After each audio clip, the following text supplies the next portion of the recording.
Estamos chegando com mais uma edição do nosso Esporte Mais aí para esse final de semana e você vai conferir rodadas do Brasileirão. Vamos falar de seleção brasileira, esporte nas cidades. Tem também as séries A2, C, aquela sopa vitamina, de que tu né? gosta, né? Eu odeio. Também falar aí do futebol internacional e muito mais a partir de agora aqui no Esporte Mais.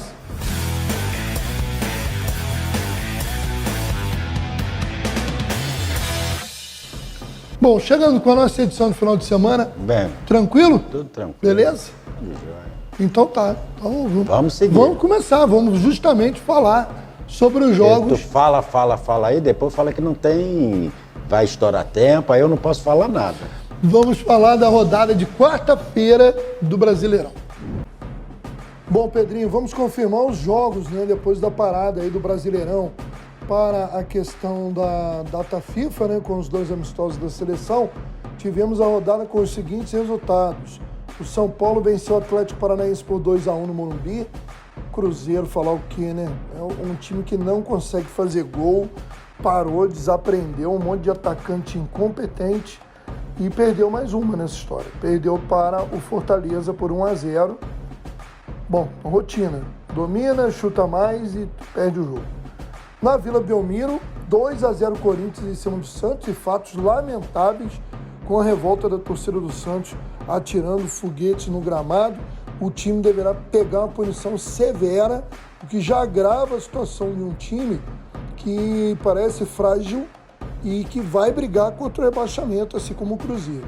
Tivemos ainda o Bahia, esse reagindo no campeonato, conseguiu mais um resultado importante ao vencer nada mais nada menos que o Palmeiras por 1-0. E o Bahia conseguiu dar uma respirada, embora ainda esteja próximo ao Z4. Meu amigo Pedrinho, a gente vê lances aí da partida em que o Vasco perdeu mais uma em casa. E para piorar, teve protesto de torcedores, exageros vindo da arquibancada. É complicada a situação hoje pelas bandas de São Januário, hein? O que você pode falar do jogo, desse momento do Vasco? Maurício, inclusive culminou com a demissão, né? Do técnico, não é mais técnico, do Vasco. O Vasco começou até o jogo muito bem, até os 20, 30 minutos, jogando, sufocando o time do Goiás. O Goiás não tinha saída. O Vasco fez um gol, foi anulado.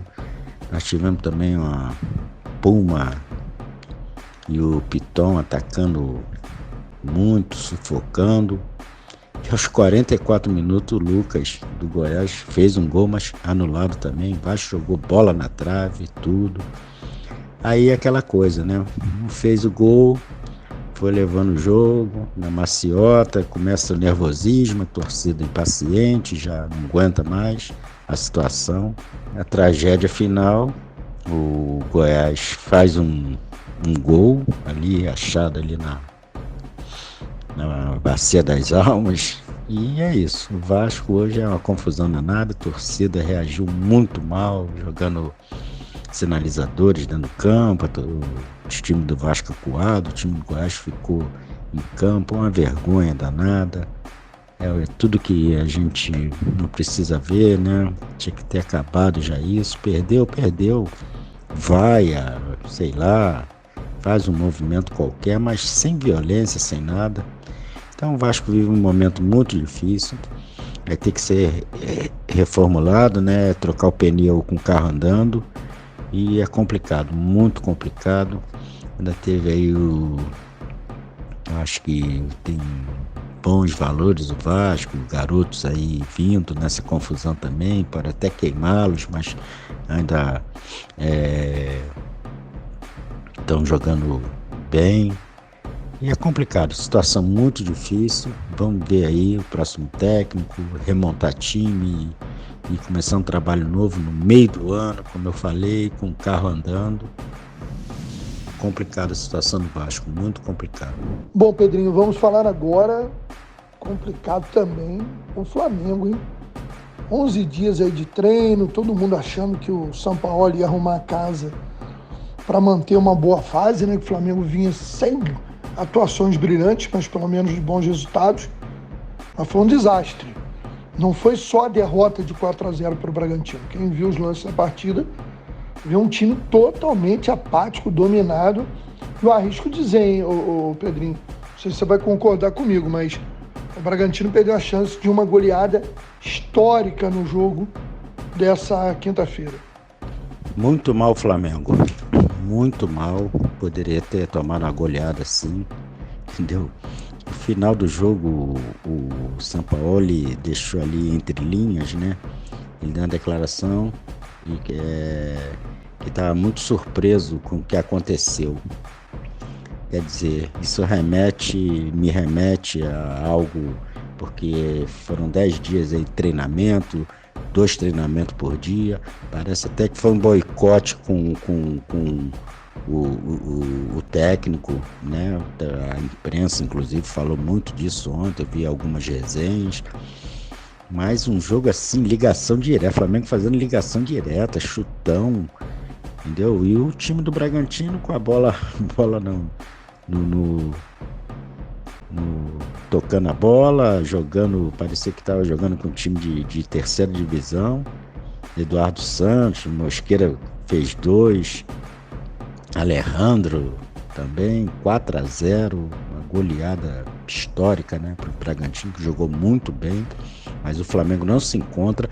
O tipo de jogo do Sampaoli de agressividade, eu acho também é um erro dele, que todo jogo ele quer agressividade. Ontem não era um jogo, ontem era um jogo para meio campo, Gerson mal, Arrascaeta você vê que ainda não tá aquele jogo, né? É um jogo refinado dele, né? Tá mal.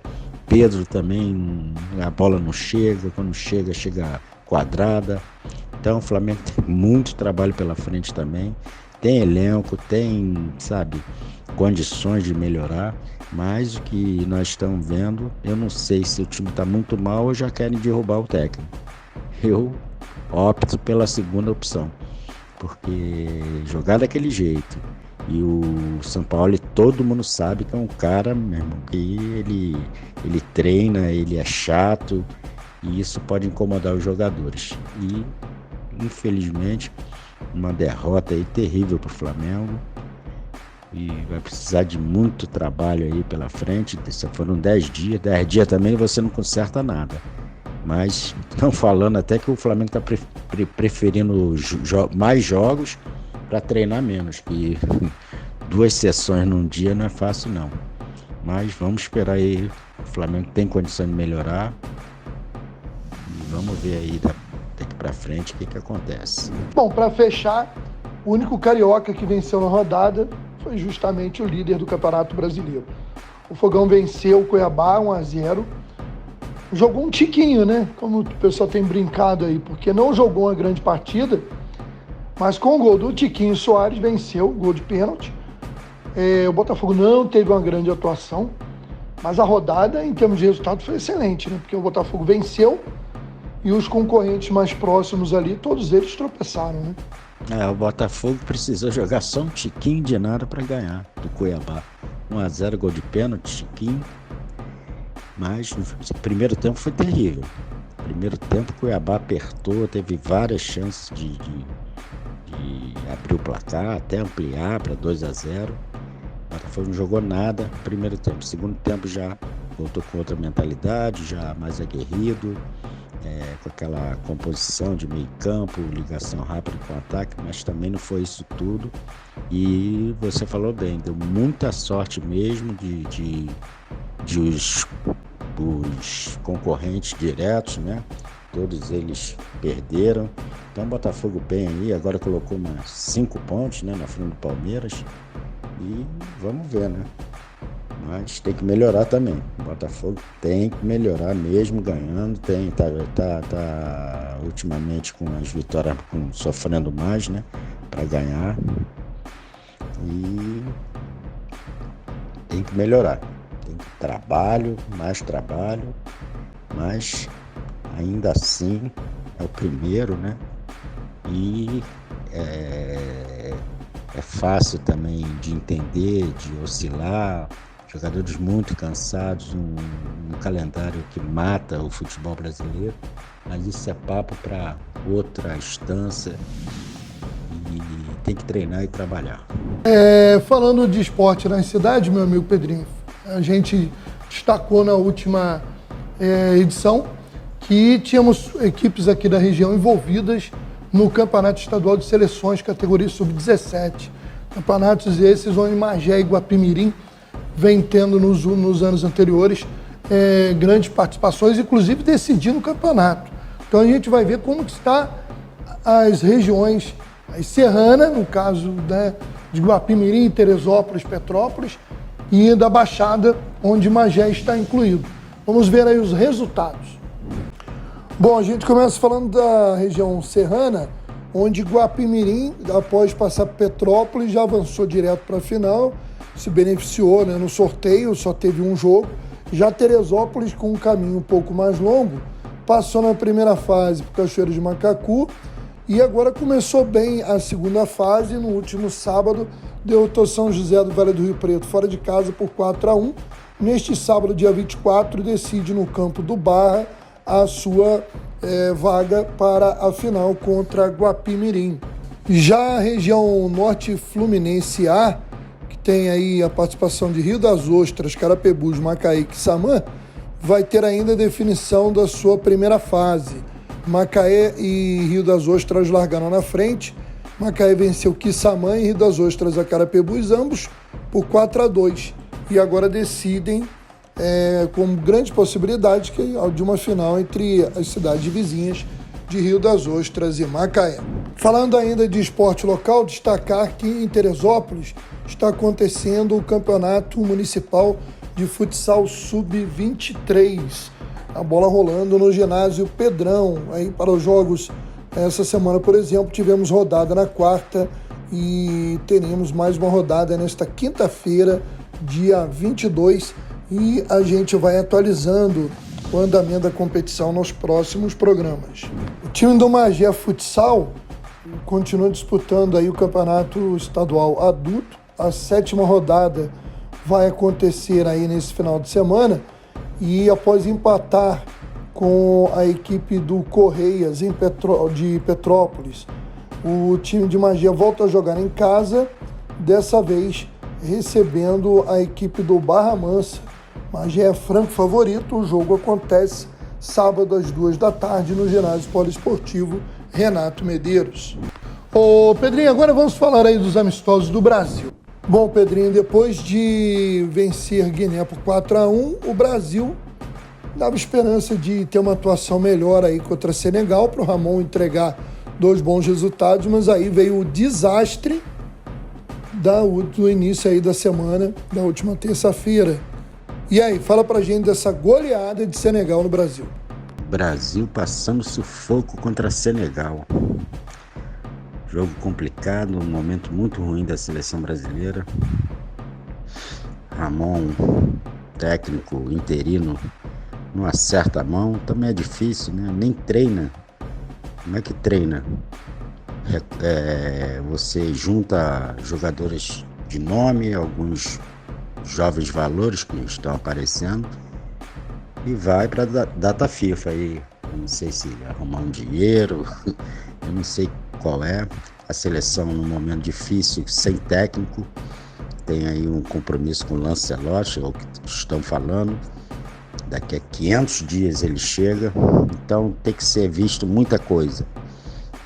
O trabalho que iniciar, para quem vai iniciar esse trabalho para a Copa do Mundo, antes disso nós vamos entrar nas eliminatórias da Copa. Mas em resumo, tá uma bagunça, muito bagunça.